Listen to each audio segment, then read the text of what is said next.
क्या है ये रिलीजन, स्पिरिचुअलिटी, इसको मैं कैसे समझूं? Spirituality is the law of nature. प्रकृति का नियम है कि प्रकृति कैसे काम करती है, जो यूनिवर्सल है, एटर्नल है। रिलीजन ने जब लॉ ऑफ नेचर को अडॉप्ट किया तो उन्होंने अपनी जरूरत के मुताबिक रूल्स को तोड़ मरोड़ दिया कि मेरी सोशल नीड क्या है, मेरी पॉलिटिकल नीड क्या है, मेरी अपना एजेंडा क्या है। मेरा अपना एजेंडा भी हो सकता है। एजुकेशन का मतलब क्या है, एजुकेशन का पर्पज क्या है? एजुकेशन का पर्पज है एक अच्छा आदमी तैयार करना, उसकी जो इनेट क्वालिटीज हैं उनको उभार कर लेकर आना, एक human being good for himself, good for the society, good for the humanity.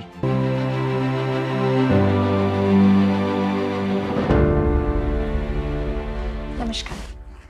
आज का हमारा टॉपिक डिस्कशन का ऐसा होने वाला है जिसको लेके मुझे भी कहीं पर्सनल सवाल हैं। जैसे आप कई बार बात करते हैं स्पिरिचुअलिटी की, रिलीजन की, तो क्या मायने हैं इन शब्दों के? सबसे पहले तो ये मैं जानना चाहती हूँ। मैं आपको बताऊं कि मेरे लिए क्या मायने हैं। मैं आपसे जानना चाह रहा हूं कि आप इसके बारे में क्या समझती हैं, आपकी इसके बारे में क्या राय है। It will be helping me more to explain you better. जैसे रिलीजन को लेते हैं, जैसे मैं बड़ी हुई हूँ, मैंने बचपन से देखा है कि पापा सुबह उठते थे, नहाए सबसे पहले, बिना कुछ खाए पूजा करते थे, फिर कुछ खा के फिर ऑफिस जाते थे। तो मेरे लिए वो शायद रिलीजन है कि भगवान के आगे हाथ जोड़े, पूजा की। सबका अपना रिलीजन होता है, सब फॉलो करते हैं। पर स्पिरिचुअलिटी मतलब क्या ये सेम है या ये अलग है? क्योंकि मैंने तो ऐसे भी लोग देखे हैं जो सुबह उठ के पूजा करते हैं और फिर दिन भर उनके जो एक्शंस रहते हैं वो थोड़े इतने पॉजिटिव भी नहीं होते, थोड़े नेगेटिव होते हैं। तो मतलब क्या है ये रिलीजन, स्पिरिचुअलिटी, इसको मैं कैसे समझूं? देखिए, ये यंग पीढ़ी को बड़ा कंफ्यूजिंग लगता है, और यंग को नहीं, हमने ही उनको नहीं बताया तो उनको, हम ही कंफ्यूज थे तो आपको कैसे बताते। देखिए, एक वर्ड है एजुकेशन। एजुकेशन का मतलब क्या है, एजुकेशन का पर्पज क्या है? एजुकेशन का पर्पज है एक अच्छा आदमी तैयार करना, उसकी जो इनेट क्वालिटीज हैं उनको उभार कर लेकर आना, एक human being good for himself, good for the society, good for the humanity, वैसा तैयार करना। अब एजुकेशन को देने के लिए स्कूल्स हैं, लेकिन सारे स्कूल सेम एजुकेशन नहीं दे रहे। हर स्कूल का एक अपना सिलेबस है। अपना सिलेबस कैसे है? एक स्कूल है जो आईसीएसई बोर्ड को मानता है, एक सीबीएसई को मानता है, एक इंटरनेशनल बोर्ड को मानता है, कोई कैम्ब्रिज को मानता है। स्टेट एजुकेशन बोर्ड्स हैं, उनके अपने अपने सिलेबस हैं। सिर्फ वही सिलेबस नहीं है, उस सिलेबस के साथ स्कूल की वर्किंग में डिफरेंस है। कोई डे बोर्डिंग है, कोई मॉर्निंग आवर्स में लगता है, कोई इवनिंग आवर्स में लगता है, कोई फुल बोर्डिंग है। आजकल फुल बोर्डिंग स्कूल्स की बड़ी डिमांड हो रही है कि बच्चों को हम फुल बोर्डिंग में भेज दिए, लाखों रुपए की फीस होती है, तो उनका भी पढ़ाने का तरीका है। फिर एक और डिफरेंस और आएगा कि वो स्कूल सिचुएटेड कहाँ है। एक स्कूल है जो बहुत पॉश कॉलोनी में सिचुएटेड है, जहाँ बहुत हाई फी पेइंग बच्चे पढ़ने वाले हैं, और दूसरा स्कूल है जो स्लम एरिया में है। तो अब उनके पढ़ाने का सिलेबस भी अलग होगा, उनका पाठ्यक्रम भी अलग होगा। एक फिर मैं फर्दर डिफरेंशिएट करता हूं। एक स्कूल है जो ये कहता है कि हम स्पोर्ट्स पर्सन तैयार करते हैं, हम स्पोर्ट्स एकेडमी है, वो भी एजुकेशन दे रहे हैं। ऐसा नहीं कह सकते कि जो स्पोर्ट्स करवा रहे हैं वो एजुकेशन नहीं दे रहे, दैट्स स्पोर्ट्स एजुकेशन। दूसरे हैं जो कल्चरल एजुकेशन दे रहे हैं, कोई डांस ड्रामा तैयार कर रहा है, कोई आर्ट सिखा रहा है, कोई क्राफ्ट सिखा रहा है। तीसरे हैं वो कहते हैं हम डॉक्टर्स तैयार करते हैं, इंजीनियर्स तैयार करते हैं। ये कहते हैं कि हम ओवरऑल पर्सनैलिटी को ग्रूम करते हैं। तो फिर वेरिएशन आ गया, और इन वेरिएशंस के पीछे वहां की सोशल नीड्स हैं। जैसा मैंने कहा कि स्लम एरिया और एक पोश एरिया, वहां का एक बिलीफ सिस्टम है जो स्कूल को रन कर रहा है। वो किस एरिया को टारगेट करना चाहता है, उसकी अपनी सोच क्या है, वो किसको ज्यादा इंपॉर्टेंस देना चाहता है, वो जो पॉपुलेशन वहां की है वो किस चीज को लेना चाह रही है, वहां का सोशियो इकोनॉमिक पॉलिटिकल सिनेरियो कैसा है। तो इन सब चीजों से वो एजुकेशन अफेक्ट हो रही है, और सबके सब एजुकेशन दे रहे हैं, और वो एजुकेशन उन is getting dictated bye their belief system. और हम नहीं कह सकते कि वो कोई एजुकेशन नहीं दे रहा। अब उस एजुकेशन को देने के लिए जो स्कूल अपने यहाँ दे रहा है, वो अलग अलग तरह की यूनिफॉर्म रखते हैं, अलग अलग तरह के वहां पे प्रोग्राम्स होते हैं, अलग अलग तरह के उनके एक रिचुअल्स होते हैं जिनको फॉलो करते हैं, प्रेयर अलग हो सकती है। तो वो उस एजुकेशन को एडवांस करने के लिए उन्होंने लगा कि हमारी इस एजुकेशन को एडवांस करने के लिए इस तरह की यूनिफॉर्म ठीक रहेगी या इस तरह का सिस्टम ठीक रहेगा। तो हमने पूरे एजुकेशन को 3 हिस्सों में बांटा। एक एजुकेशन पर सी एज ए फिलॉसफी कि क्या होना चाहिए, एक स्कूल जिसने एक सिलेबस बनाया, और एक उस सिलेबस को एग्जीक्यूट करने के लिए उन्होंने कुछ परंपराएं डाली जो पर से एजुकेशन नहीं है परंतु एजुकेशन को सपोर्ट करती है। अब मैं आता हूं स्पिरिचुअलिटी और रिलीजन के ऊपर। स्पिरिचुअलिटी, रिलीजन और ritual. Spirituality is the law of nature. प्रकृति का नियम है कि प्रकृति कैसे काम करती है, जो यूनिवर्सल है, एटर्नल है। जैसे एजुकेशन यूनिवर्सल और एटर्नल है, वैसे ही स्पिरिचुअलिटी यूनिवर्सल और एटर्नल है। उसका रूल जो है वो ऑस्ट्रेलिया और अफगानिस्तान में अलग होने वाला नहीं है, यूएसए और बांग्लादेश में अलग होने वाला नहीं है, वो सेम रहने वाला है।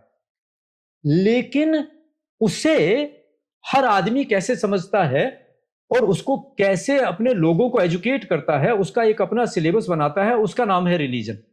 जैसे मैंने बताया कि आपको स्पिरिचुअलिटी एक लॉ ऑफ नेचर है। लॉ ऑफ नेचर कैसे है, मैं उसको थोड़ा सा आपको और एक्सप्लेन कर दूं। हम ये तो जानते हैं कि कार कैसे चलती है, हम ये तो जानते हैं कि ये सामने हमारे कैमरा कैसे चल रहा है, हमने फिजिक्स के इस नियम को देखा। लेकिन आप सोचिए कि यदि मुझे गुस्सा आएगा तो गुस्सा आते ही मेरे ऊपर क्या असर होगा। गुस्सा आते ही मेरी आंखें लाल होने लगेंगी, मेरी हार्ट बीट बढ़ जाएगी, मेरा ब्लड प्रेशर बढ़ जाएगा, हो सकता है मेरे होंठ कांपने लगे, हो सकता है मेरे हाथ फड़फड़ाने लगे, ये सब होगा। ऐसा नहीं हो सकता कि गुस्सा आए और ऐसी प्रतिक्रिया मेरे शरीर पर नहीं हो। और सिमिलरली जो आदमी शांत होगा उसका जो उसके ऊपर प्रभाव उसके विपरीत हो। जो शांत व्यक्ति है उसका चेहरे के ऊपर भी शांति दिखाई देगी, आंखों में शांति दिखाई देगी, ब्लड प्रेशर भी ठीक रहेगा। एक दूसरा उदाहरण देता हूं मैं आपको। एक व्यक्ति ने झूठ बोला। अब लाइट डिटेक्टर टेस्ट पुलिस वालों के पास जाते हैं और वो लाइट डिटेक्टर टेस्ट लगाते हैं, तो ऐसा तो नहीं है कि डंडा मार करके उससे यहां भरवाते हैं, तो एक गैजेट्स लगा देते हैं और जैसे ही कोई व्यक्ति झूठ बोलता है उसकी वाइब्स बदल जाती हैं। उन वाइब्स को वो गैजेट कैप्चर कर लेता है और वो कहते हैं कि नहीं साहब आप सच नहीं बोल रहे, आप झूठ बोल रहे हो। तो ऐसा क्यों हुआ कि जैसे ही मैंने झूठ बोला वैसे ही मेरी वाइब्स क्यों बदली, जैसे ही मुझे गुस्सा आया वैसे ही मेरे बॉडी के अंदर सारे के सारे वाइब्रेशंस क्यों बदले, मेरे सारे सिस्टम क्यों बदले। ये लॉ ऑफ नेचर है। तो लॉ ऑफ नेचर ने हमें यह बताया कि ये पॉजिटिव साइड है, ये करेंगे तो आपके ऊपर ऐसे असर होगा, और ये नेगेटिव साइड है जिसको आपको अवॉइड करना है, नहीं तो आपके ऊपर ये असर होगा।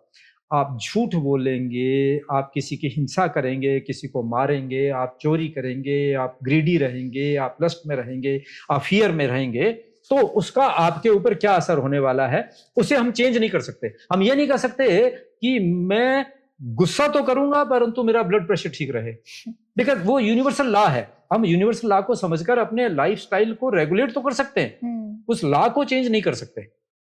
और जो शांत रहेगा उसके ऊपर कैसा असर रहेगा वो हमें लॉ ऑफ नेचर ने बताया। तो लॉ ऑफ नेचर के यूनिवर्सल एटर्नल नियम है जिनको रिलीजन ने अडॉप्ट किया सिलेबस के रूप में।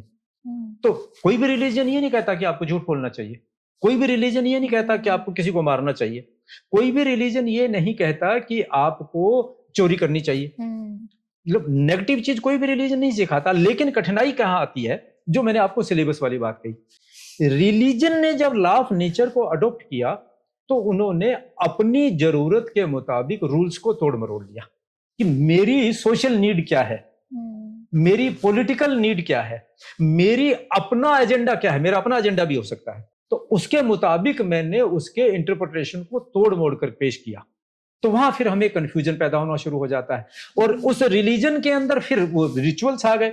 कोई कहता है सफेद कपड़े पहनिए, कोई कहता है काले कपड़े पहनिए, कोई कहता है भगवे कपड़े पहनिए, कोई कहता है पीले कपड़े पहनिए, कोई कहता है कपड़े नहीं पहनिए, कोई कहता है कि साहब आप इस तरह से पूजा कीजिए, कोई बैठकर कीजिए, कोई खड़े होकर कीजिए। ये रिचुअल्स है। तो रिचुअल्स हैं तो रिलीजन को एडवांस करने के लिए, लेकिन वो अपने आप में रिलीजन नहीं है। वो रिलीजन है स्पिरिचुअलिटी को फॉलो करने के लिए, क्योंकि स्पिरिचुअलिटी को फॉलो करने का मतलब लॉ ऑफ नेचर को फॉलो करना। और लॉ ऑफ नेचर को फॉलो किया तो हमारी लाइफ ठीक रहेगी, और लॉ ऑफ नेचर को वायलेट करेंगे तो हम डिस्टर्ब होंगे। तो स्पिरिचुअलिटी और रिलीजन में संबंध केवल इतना ही है कि religion is adaptation of the law of nature, but many a times in the distorted version. तो जब आपको ये प्रश्न आता है कि मैं किसे मानूं, तो मुझसे आप पूछेंगे तो मैं तो ये कहूंगा कि जब आपको कंफ्यूजन हो तब आप ये देख लीजिए कि is it in tune with law of nature और नॉट। आप इस फिजिक्स के साथ चल रहा है कि नहीं चल रहा। अगर वो फिजिक्स के फंडामेंटल रूल को वायलेट कर रहा है तो आप इसे नहीं मानिए। वहां आप सोचिए कि नहीं, I need to give it second thought whether I should go by this और नॉट। लेकिन जहां आपको लगे कि हाँ it is in tune with law of nature, it is advancing the law of nature, तो आप उसको फिर फॉलो कीजिए, उसके मुताबिक आगे बढ़िए। तो मतलब इस चीज को, स्पिरिचुअलिटी को समझने का प्रोसेस के अप्रोच किस तरह होनी चाहिए? जैसे मेरी समझ में ये है, जैसे आपने बोला कि स्पिरिचुअलिटी एक तरह से ब्रॉडर है और रिलीजन उसके पार्ट हैं। ये जी इट इज लाइक दिस। मैं इसको सिंपल लैंग्वेज में समझाऊं कि करंट के फ्लो करने की एक फिजिक्स है। अब उस करंट के फ्लो की फिजिक्स को समझकर हमने एसी बनाए, हमने लाइट का उपयोग किया, हमने मतलब आज पूरी दुनिया अब उसके ऊपर चल रही है। उसका मिसयूज भी हो सकता है। इलेक्ट्रिसिटी करंट है, हमने फिजिक्स का लॉ है उसको समझा, उसको हमने उपयोग किया, तो उसका मिसयूज भी हो सकता है। तो सिमिलरली स्पिरिचुअलिटी ने तो केवल ये बता दिया कि this is what it is, और हमारे पास इंटेलेक्ट और विजडम है कि हम उसे समझें। हमारे अलावा कोई नहीं समझ सकता। लॉ ऑफ नेचर में केवल मनुष्य को यह इंटेलेक्ट एंड विजडम दी गई है कि वो एनालाइज भी कर सके और राइट और रॉन्ग का डिसीजन भी ले सके। अदर देन ह्यूमन बींग्स किसी के पास ये नहीं है। वो दे लिव बाय इंस्टिंक्ट, वो जैसे आए वैसे चले जाएंगे, उनमें एडवांसमेंट का बहुत स्कोप नहीं है। ह्यूमन बींग्स के पास है, तो ह्यूमन बींग्स को उनको सोचना है। जैसे मैं आपको एक उदाहरण देता हूं जैनिज्म के कंटेक्स्ट में। जैनिज्म के अंदर एक जैनिज्म का जो लोगो है, उस लोगो के नीचे लिखा हुआ है परस्परो ग्रहो जीवानाम, कि ब्रह्मांड के जितने भी जीव हैं वो इंटरडिपेंडेंट है। अब इसका मतलब क्या है कि जब इंटरडिपेंडेंट है तो अगर आप किसी को भी हार्म करोगे तो बदले में आपको हार्म होगा। अब पाप पुण्य की परिभाषा एक बार के लिए मैं अलग छोड़ दे रहा हूं, लेकिन अगर किसी एक को भी आप हार्म करेंगे तो दूसरा आपके ऊपर तुरंत उसका जो सर्कुलर इफेक्ट है, स्पाइरल इफेक्ट है, वो आपके ऊपर आने वाला है। तो अब प्रकृति के इस नियम को मानते हुए वहां पे अहिंसा के सिद्धांत का विकास हुआ कि चूंकि एक इंटरडिपेंडेंट, और प्रकृति ने किसी को भी मारने की अनुमति नहीं दी है। आप इस बात को समझें, प्रकृति ने नहीं कहा कि आपको किसी को मारने का अधिकार है। द नेचर डज नॉट से। आपका वैसे सवाल हो सकता है कि शेर तो बकरी को मारता है तो बिना मारे कैसे? मतलब हाँ, जानवर तो जैसे शिकार, कितने जानवर तो शिकार पे सरवाइव करते हैं, शिकार पे सरवाइव करते हैं, तो फिर तो लॉ ऑफ नेचर वायलेट हो गया। नहीं, नेचर ने सबके लिए अलग व्यवस्था की हुई है। आप देखिए, शेर और हिरण दोनों जंगल में रहते हैं। शेरों की संख्या कितनी है और हिरणों की संख्या कितनी है? अब रेशियो देखिए। नंबर 1, क्या शेर रोज हिरण मार के खाता है या हफ्ते में एक बार खाता है? शेर 3-4 दिन के बाद एक बार शिकार करता है, 3-4 दिन के बाद उसे भूख लगती है, क्योंकि वो फूड जो है डाइजेस्ट होने में इतना समय लगता है, और तब वो शिकार के लिए निकलता है, और फिर उसे 3-4 दिन लग जाते हैं हंट करने में। ऐसा नहीं है कि चलो उठ करके चल दिए, मम्मी ने खाना लगा रखा है, चलिए खा लीजिए। तो जब उसको हंटिंग के लिए मिलेगा, it has to make many attempts. अब जब उसने हिरन का शिकार कर लिया, किसी भी जानवर का शिकार कर लिया और उसको खा लिया, उसके बाद दूसरा हिरन आएगा, क्या उसको मारेगा? नहीं, क्योंकि शेर में और हिरन में कोई लड़ाई नहीं है, कोई कॉन्फ्लिक्ट नहीं है। शेर का भोजन हिरन है, प्रकृति ने उसके लिए व्यवस्था की हुई है। वो शेर एक हिरन को मारकर खाता है, अपनी भूख मिटाता है, और उसके बाद वो आगे बढ़ जाता है। उससे ज्यादा वो नहीं जाता। वो कुछ भी हो जाए, वो उससे ज्यादा नहीं मारेगा जब तक दूसरा एक सिचुएशन पैदा नहीं हो जहां उसको फियर आ जाए। फियर के अलावा वो अटैक नहीं करेगा। तो इसी प्रकार से प्रकृति ने अपने आप व्यवस्था की हुई है। आप उस प्रकृति के नियम को समझिए, उसी के मुताबिक उसको पंजे भी दिए हैं, उसको दांत भी दिए हैं, उसको ताकत भी दी है, उसको वैसा एनवायरनमेंट भी दिया है। तो हर चीज के लिए प्रकृति ने व्यवस्था की हुई है। हम उस व्यवस्था को समझें। हमारे लिए दूसरी व्यवस्था की हुई है।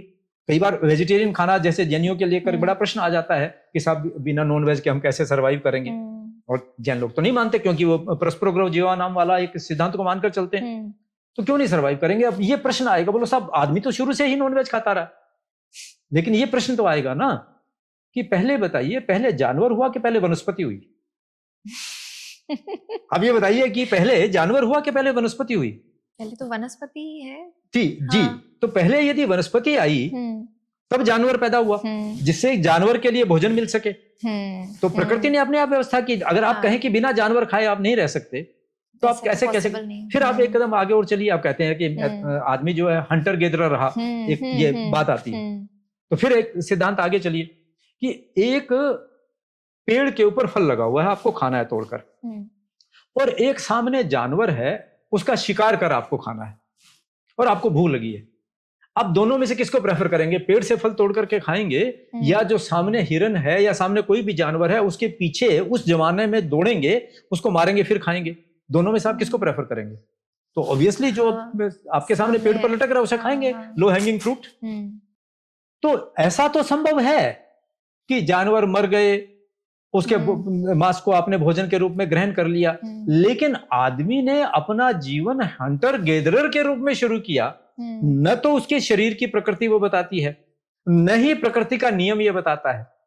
तो यह आप किस तरह का लाइफ लीड करें, यह प्रकृति का नियम है, उसके प्रकृति के नियम के मुताबिक चलना है। तो वो परस्पर हो, जीवन नाम का हो, वह झूठ बोलने का हो, वह चोरी करने का हो, वह कैसे भी लाइफस्टाइल को लीड करना हो। तो स्पिरिचुअलिटी और रिलीजन के बीच में जब आपको कॉन्फ्लिक्ट नजर आए कि मैं किस रास्ते को चुनूं, तो रास्ता यह है कि सब ये लॉ ऑफ नेचर के साथ कैसे अलाइन कर रहा है। If it is not aligning with law of nature, then probably we need to give it a second thought as to what we should be following. अब जैसे आपने कहा कि रिलीजन एक तरह का सिलेबस है और यूनिवर्सल लॉ स्पिरिचुअलिटी है जी, तो सारे रिलीजन्स एक ही लॉ को फॉलो कर रहे हैं, तो फिर इन रिलीजन्स में क्यों लड़ाई हो रही है? नहीं, वो लड़ाई का मैंने बताया ना कि देखिए, एजुकेशन एक ह्यूमन बींग्स को इवोल्व करने के लिए बनाई गई, लेकिन उसके साथ जब हमारा एजेंडा जुड़ गया, मैं चाहता हूं कि मेरा स्कूल तरक्की करे, दूसरा स्कूल बंद हो जाए। मैं समझता हूं कि जो मैं पढ़ा रहा हूं वही सबसे अच्छा है, बाकी सब खराब है, और उसे प्लेटफॉर्म बना करके मैं अपनी पावर गेन करना चाहता हूं। मैं अपना एजेंडा एडवांस करना चाहता हूं कि वो मतलब अब मेरे वो फॉलोअर होंगे, अब मैं जो कह रहा हूं मेरी बात वही सुनेंगे। तो वो एजेंडा जो आ जाता है वो वहां गड़बड़ पैदा करता है।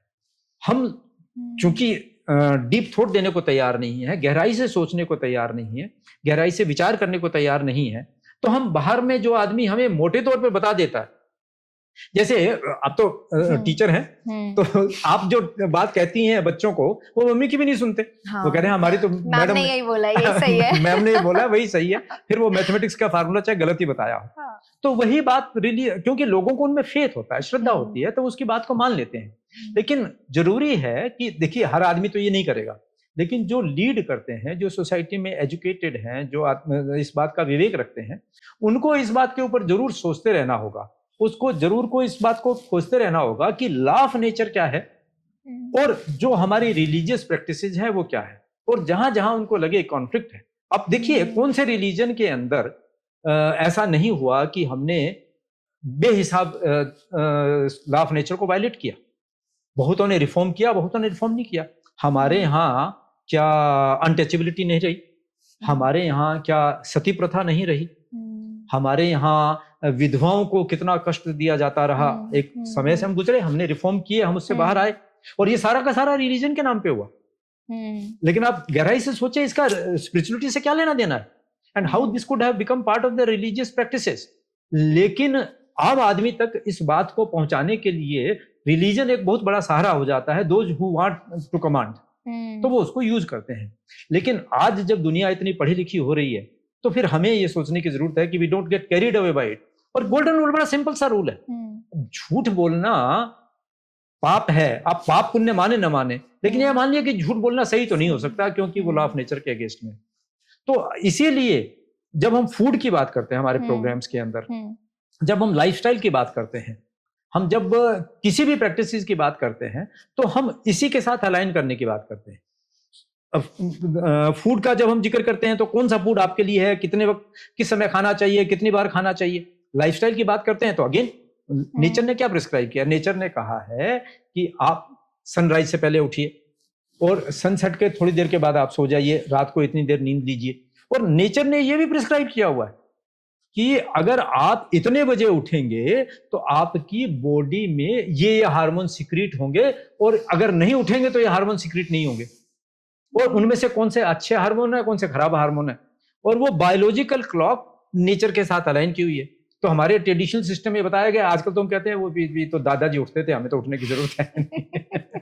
और जब दादाजी उठाते हैं तो वो बुरे लगते हैं कि साहब इनको तो नींद आती नहीं, हमें उठा देते हैं। लेकिन लॉ ऑफ नेचर वही है, वो आप एक बार के लिए पाप पुण्य की बात, एक बात के लिए आप धर्म की बात भूल जाइए, लेकिन आप इस फिजिक्स को समझिए। मेरे लिए if it is not law of nature, if it is not physics, then I have to really think twice whether I should follow that practice or not, whatever it may be.